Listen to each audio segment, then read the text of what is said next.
They sold my husband's workshop while I was sitting in a chemo chair with a needle in my arm.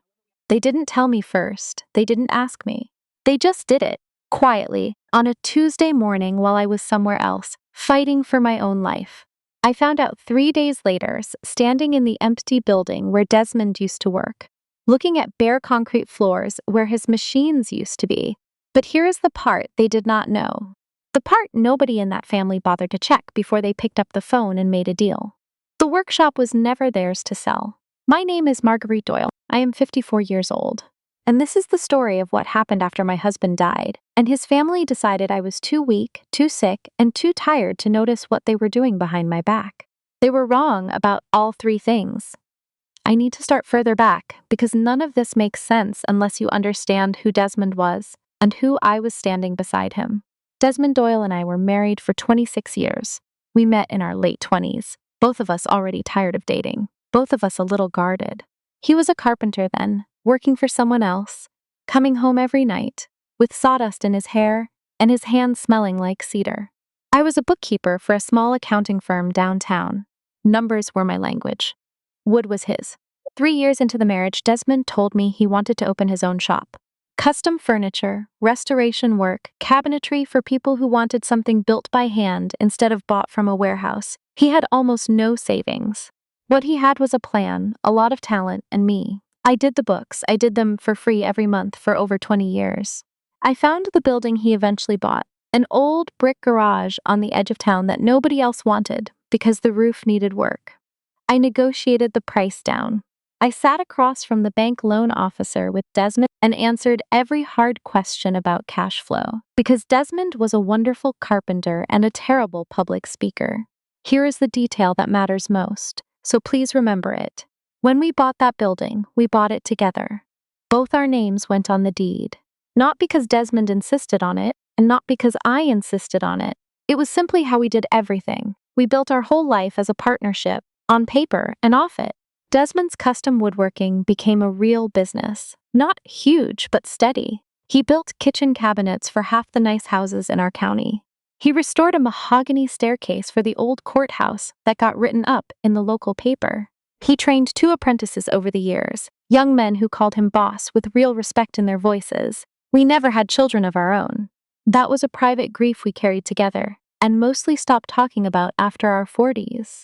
What we had instead was each other, the workshop, and Desmond's family, who lived close by and who I spent decades trying to belong to. Desmond's mother, Beatrice, was alive until I was in my late 40s.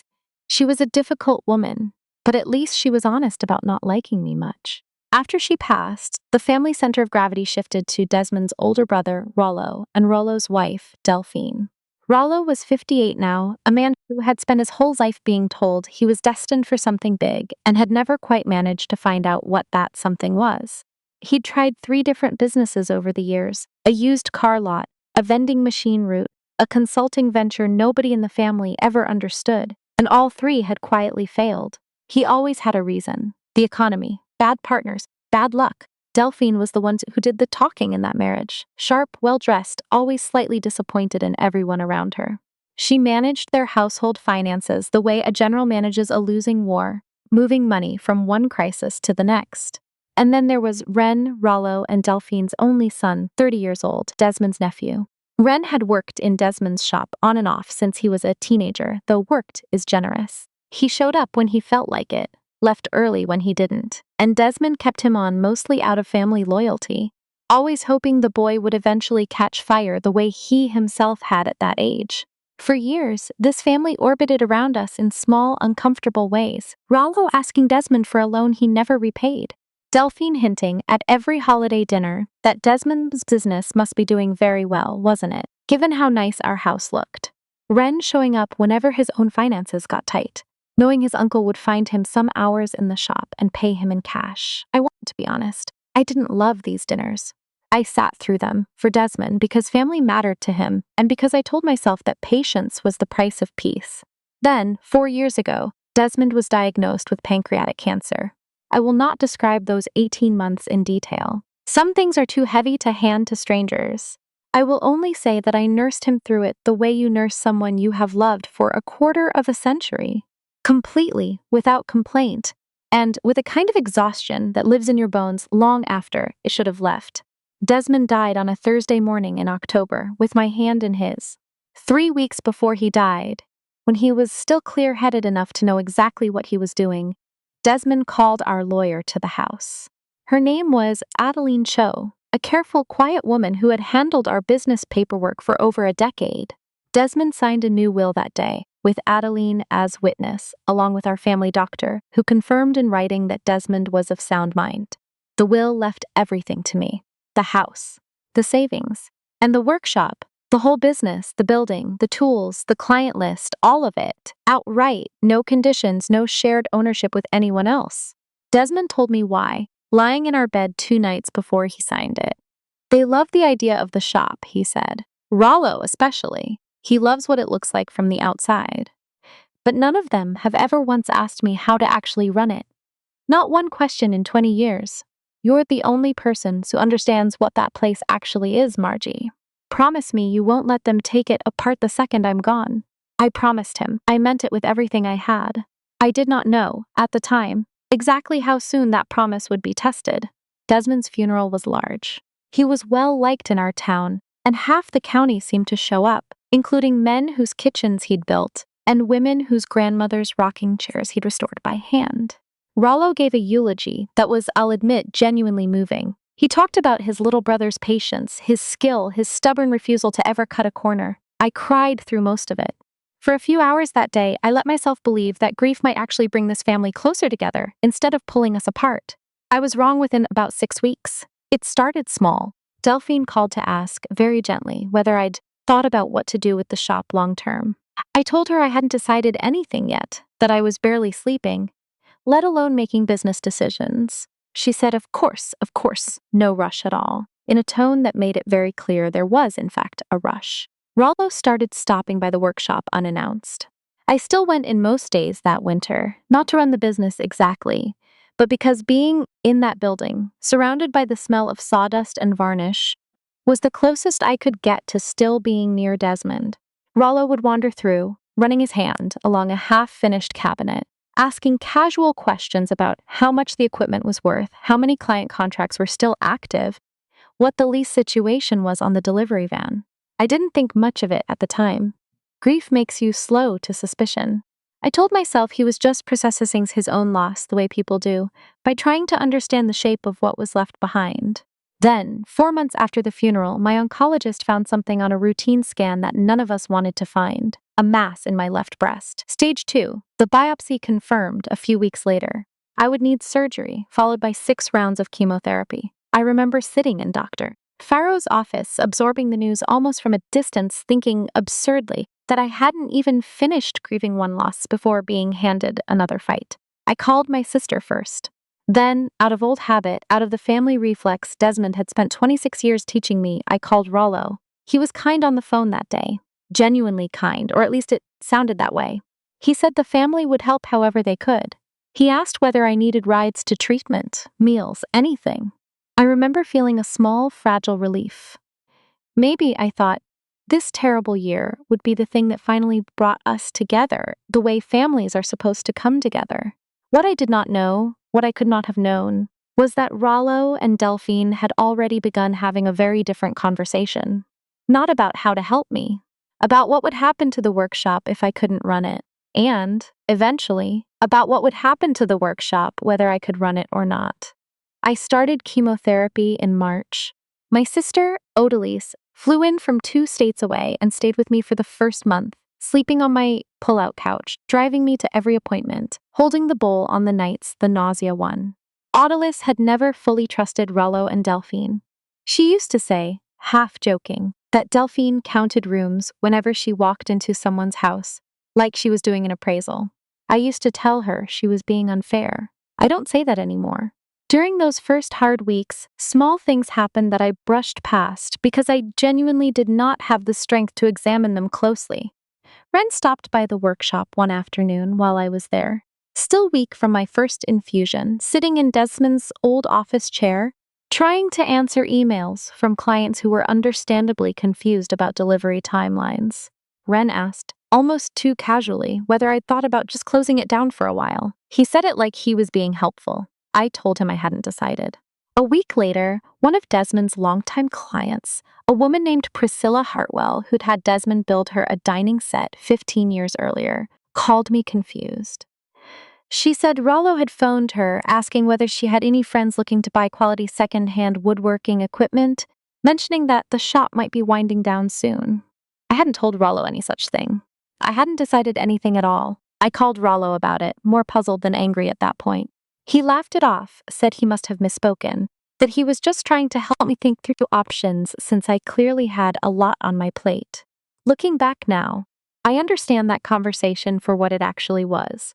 A man testing the water, seeing how much resistance he'd meet. The most important thing happened in April, and I only learned about it much later, from someone else entirely. Rollo went alone to see Adeline Cho, our family lawyer, the same woman who had witnessed Desmond's will.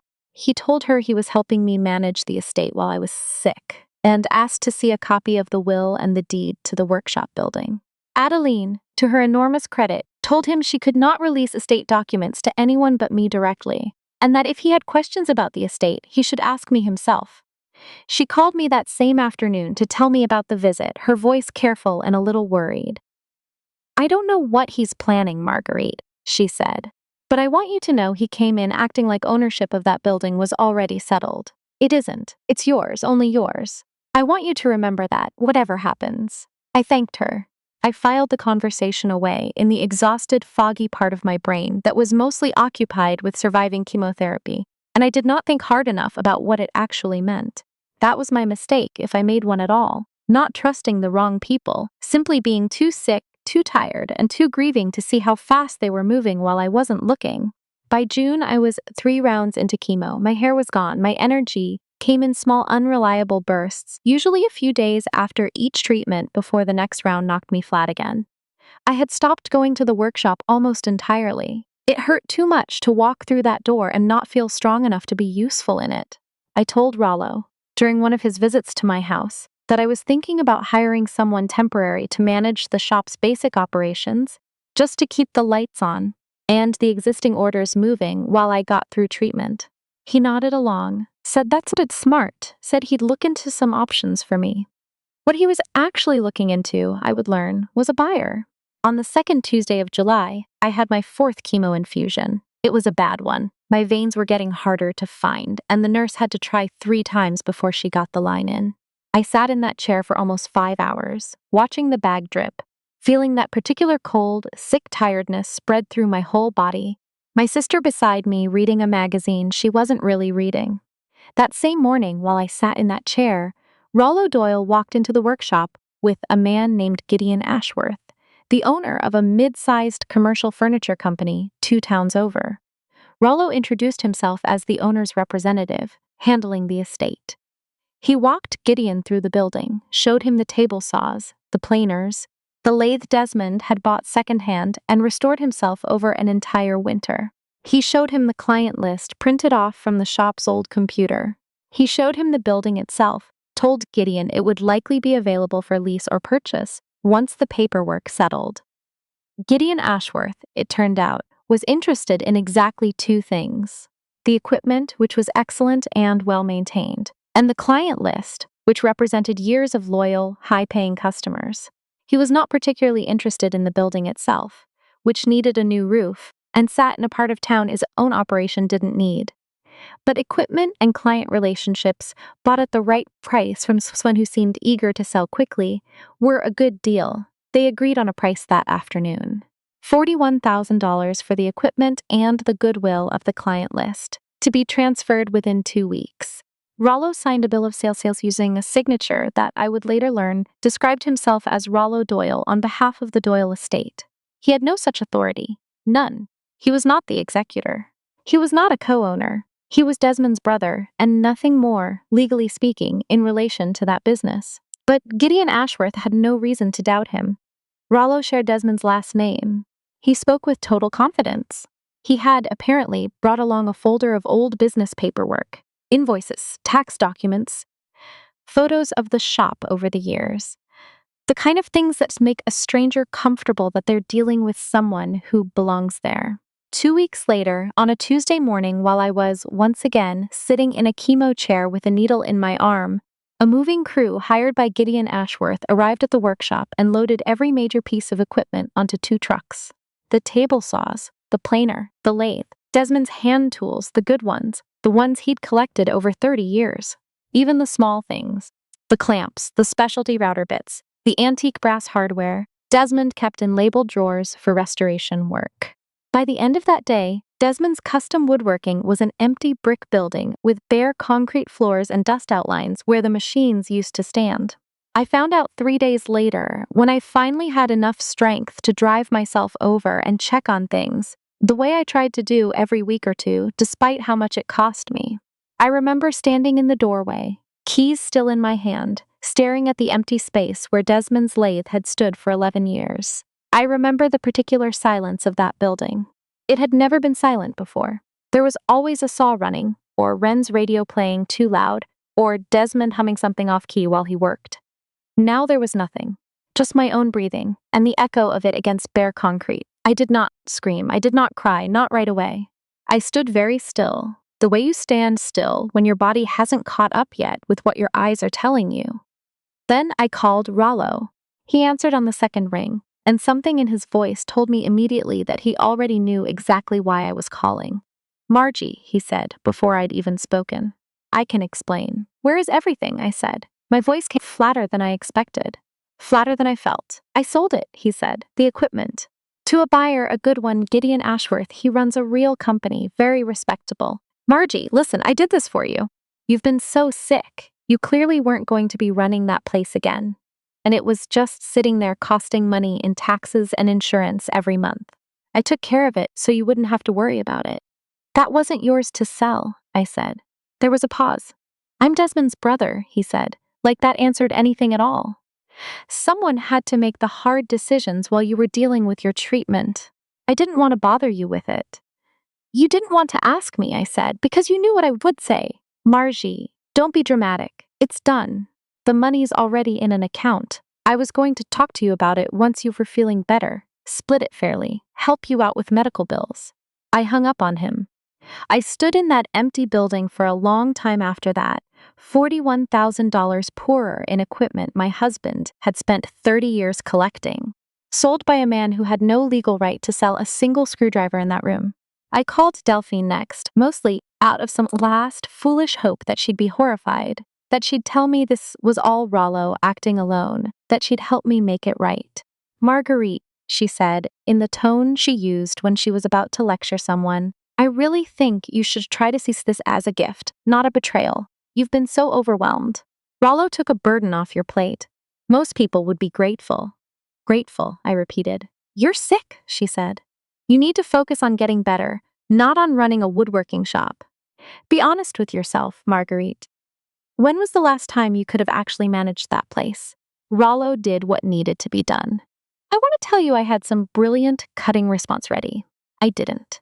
I was standing in an empty building that used to hold my husband's whole life's work, bald from chemotherapy, exhausted down to my bones, and being told by my sister-in-law that I should feel thankful. I said very quietly, "I need to go," and I hung up.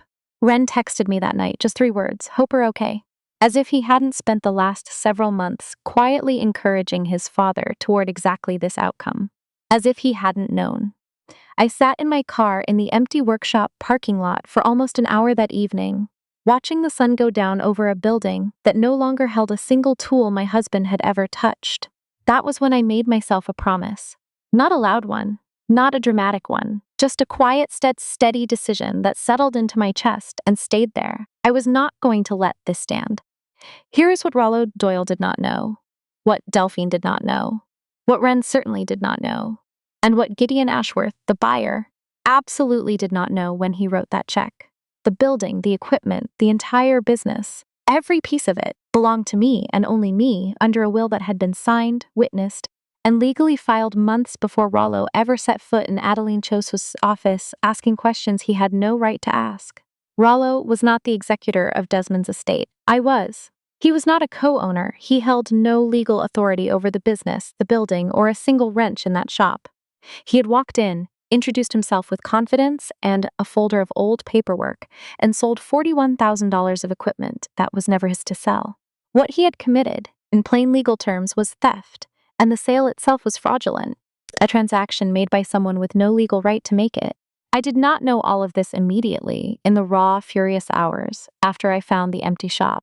What I knew was that I needed to call Adeline Cho, and I needed to do it that same night, chemo fatigue or not. Adeline listened to the whole story without interrupting once. When I finished, she was quiet for a moment, and then she said something I have thought about many times since. Marguerite, I want to be very clear with you. What Rollo did is not a family disagreement. It's a crime. And because it's documented, a bill of sale exists, a buyer exists, money changed hands. This is actually one of the more straightforward cases I've seen. We have paper. Paper doesn't lie, even when people do. She explained what came next. First, she would send Rollo a formal legal notice, demanding the immediate return of all proceeds from the sale, and putting him on notice that continued possession of estate property obtained through fraud carried both civil and potential criminal exposure. Second, she would contact Gideon Ashworth's company directly, not accusing him of wrongdoing since he had likely acted in good faith, but informing him that the seller had no legal authority to conduct the sale and that the true owner of the property was pursuing legal remedy. Buyers in Gideon Ashworth's position generally do not want to be sitting on stolen goods, Adeline told me. Once he understands the situation, my guess is he'll want this resolved quickly and quietly, probably more than Rollo does. She was right. Adeline's letter went out to Rollo on a Friday. I know because he called me that same evening, his voice tight in a way I had never heard from him before. You're suing me? He said. Your own brother-in-law? Margie, this is insane. I did you a favor. You committed fraud, I said, and I noticed distantly that my voice had stopped shaking days earlier without me realizing it. You forged a role you didn't have. You sold property that belonged to me. That's not a favor, Rollo. That's a crime. It's a family matter, he said.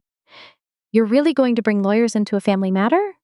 You brought a stranger with a check into a family matter, I said. I'm just catching up. He hung up on me that time. The letter to Gideon Ashworth's company went out the following Monday. Adeline received a response within 2 days, a phone call from Gideon's own lawyer, clearly rattled, wanting to understand exactly what had happened. Once Adeline walked him through the will, the deed, and the timeline, the tone on the other end changed entirely.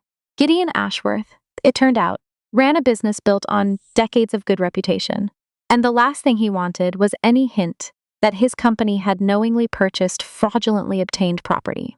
Within a week, his lawyer reached out with a proposal, full return of the equipment, or, since some pieces had already been integrated into their own workshop and moving them back would be complicated, a full refund of the $41,000 directly to me, along with a formal statement that the sale was voided due to the seller's lack of legal authority. I chose the refund. I did not want machines that had already been used, moved, possibly altered, sitting in a stranger's workshop. I wanted this closed, cleanly, with paper trails that left no room for anyone to argue about what had actually happened. Gideon Ashworth called me personally before the refund was finalized. He sounded genuinely embarrassed, though none of this had been his fault. Mrs. Doyle, he said, I want you to know I had no idea. Rollo presented himself very convincingly. I'm deeply sorry for what you've been through, and I hope this resolves things as smoothly as it can. I told him I appreciated that, and I meant it. He was not my villain in this story. He was simply a man who trusted a name and a folder of paperwork, the same way most people would. The $41,000 landed back in the estate account 3 weeks later. But that was only the beginning of what unfolded, because once Adeline started digging into how, exactly, Rollo had presented himself with such confidence, other threads started coming loose. Remember the folder Rollo had brought to his meeting with Gideon Ashworth? Old invoices, tax documents, photos of the shop. Adeline requested copies of everything Gideon's company still had on file from that transaction, as part of documenting the fraud for a possible criminal complaint. What she found inside that folder surprised even her. Some of the documents were genuine, old photographs, old marketing flyers Desmond had made years ago, but mixed in were several papers that were not genuine at all.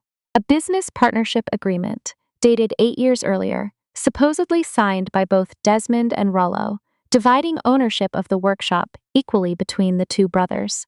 Desmond had never signed any such agreement. I knew this with total certainty, not just because I would have known about something that's significant in our shared life, but because the signature on the document, while a decent imitation, was subtly wrong. Desmond signed his middle initial with a distinctive loop that had not changed in the 30 years I'd known him. This signature didn't have it. Adeline brought in a forensic document examiner, a careful, unhurried man named Percival Ngata, who compared the signature against 2 decades of Desmond's authentic signatures pulled from tax filings, the workshop's business license, and our own marriage certificate. His written conclusions was unambiguous. The signature on the partnership agreement was not a match. It showed characteristics consistent with tracing or careful copying, not natural handwriting.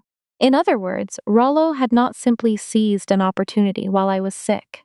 He had, at some point, forged a document meant to establish a false claim of ownership over the business, likely preparing for exactly this moment, long before I was ever diagnosed. I sat with that discovery for 2 full days before I could talk about it out loud, even to Odalis. It reframed everything. This was not a grieving brother making a rash, thoughtless decision during a hard year. This was a plan, built slowly, waiting for the moment I was too weak to notice. I thought back to all those casual visits to the workshop over the winter. The questions about equipment value, about lease terms, about client contracts. He hadn't been processing grief. He had been doing reconnaissance. Adeline was very direct with me once the forgery was confirmed. This changes the calculation, Marguerite. A civil dispute over a mistaken sale is one thing. A forged ownership document, used to defraud a buyer, is criminal fraud, full stop. You get to decide how far you want to take this. But you should know you have every right to take it as far as it goes. I thought about Desmond 3 weeks before he died, holding my hand and telling me not to let them take it apart. I decided to take it exactly as far as it needed to go. I asked for a family meeting. Not a lawsuit filed quietly through the mail, not a phone call, but a real conversation, in person, with everyone present. Because I wanted Rollo to explain himself with his wife and his son, sitting right there listening. We met at Adeline's office on a Thursday afternoon in September. I had finished my last round of chemo 2 weeks earlier. My hair was just starting to come back, soft and short and gray in places it had never been gray before. I wore a blue dress Desmond had once told me was his favorite, and I walked into that conference room feeling steadier than I had felt in almost a year. Rollo arrived with a lawyer of his own, a nervous young man who clearly had not been given the full picture of what he was walking into. Delphine sat beside Rollo, arms crossed, chin lifted in that particular way she had. Ren sat slightly apart from both of them, staring at the table. Adeline laid it out plainly, document by document. The will, naming me sole owner and executor, signed and witnessed months before Desmond's death. The forged partnership agreement, with Percival Ngata's forensic report attached, confirming the signature was not authentic. The bill of sale Rollo had signed, misrepresenting himself as having authority he did not have. The refund already returned by Gideon Ashworth's company, along with Gideon's own statement confirming Rollo had presented himself as the owner's representative. Rollo's young lawyer looked increasingly uncomfortable as the pile of paper grew. "This is a family situation," Rollo said, the same line he'd used on the phone weeks earlier, like repeating it enough times might make it true. "I was trying to help Margie through a hard time." "You forged a document 8 years ago," I said, "long before I was sick. Long before Desmond was sick. That's not helping anyone, Rollo. That's planning." He didn't have an answer for that. Delphine tried a different approach, the way she always did. "Marguerite, you have to admit you weren't in any condition to run that business. What were we supposed to do? Let it just sit there rotting?" "You were supposed to ask me," I said. "That's what family does. You ask. You don't forge a signature and sell my husband's life's work to a stranger while I'm hooked up to a chemo drip." The room went quiet after that. Even Delphine didn't have a script ready for it. Ren finally spoke, quiet, not meeting my eyes. "I didn't know about the fake document," he said. "I swear, Aunt Margie, I didn't know about that part. I knew Dad wanted to sell some of the equipment.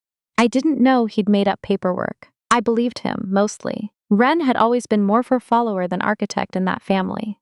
But I also remembered his text, "Hope are okay," sent the same night I discovered the empty workshop. And I understood that not knowing every detail of a plan does not make you innocent of benefiting from it quietly and staying silent. Adeline laid out the options clearly, the way she'd promised me she would. I could pursue criminal charges for fraud and forgery. Given the forensic evidence, she believed charges would likely stick. Or I could pursue a civil settlement, full restitution, a signed agreement acknowledging what had happened, and Rollo's formal, permanent removal from any future involvement in the estate or the business, with the criminal referral held in reserve, filed only if he violated any part of the agreement. I thought about Desmond. I thought about what he actually would have wanted. Not the version of justice that felt best in the moment, but the version that honored who he really was.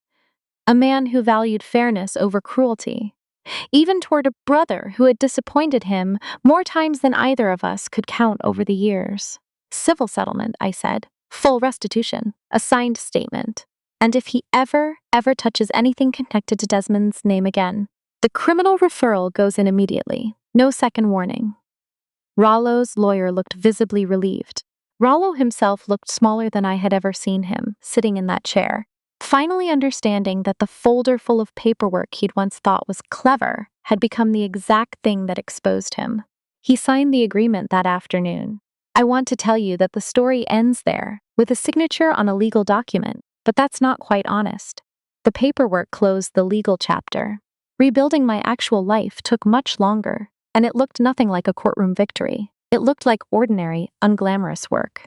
I used part of the restitution money, along with what remained of our savings, to reopen the workshop the following spring. Not exactly as it had been. I wasn't a carpenter, and I never pretended to be one. What I did instead was hire back one of Desmond's old apprentices, a serious young woman named Colette Anders, who had trained under him for 4 years before striking out on her own.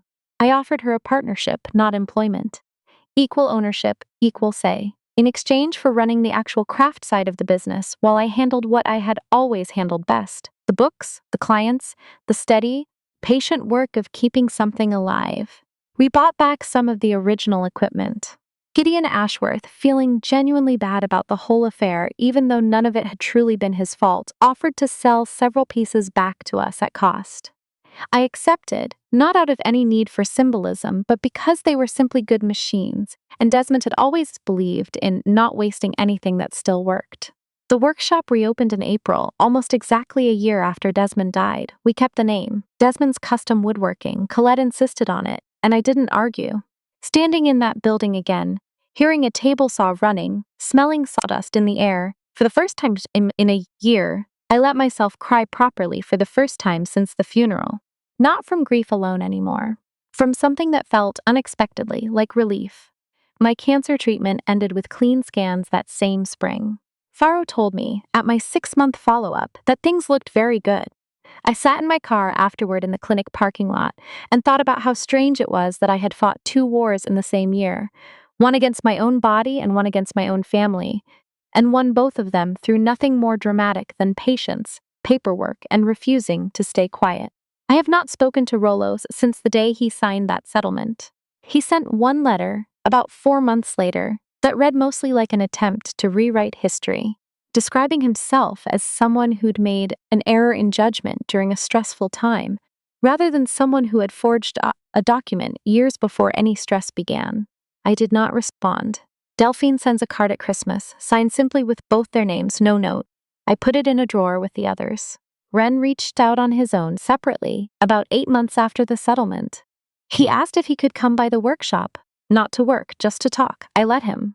He apologized more sincerely than I expected for staying silent when he suspected something was wrong, for the Hoper OK text that he now understood, looking back, had been a coward's way of checking a box instead of actually helping. He didn't ask for anything. He just wanted to say it out loud. I told him the door wasn't closed to him the way it was closed to his parents, but that trust, once broken that badly, gets rebuilt slowly, one honest conversation at a time, not all at once. He nodded and said that seemed fair. He stopped by twice since then, always just to talk, never asking about the business. I think, of the 3 of them, he's the only one who actually understood what he lost that year wasn't just my trust. It was a version of himself he'd have to work to become again. Odalise still calls me every Sunday. She was there on the porch, metaphorically speaking, long before any of this happened, and she's still there now. Colette and I run the shop together.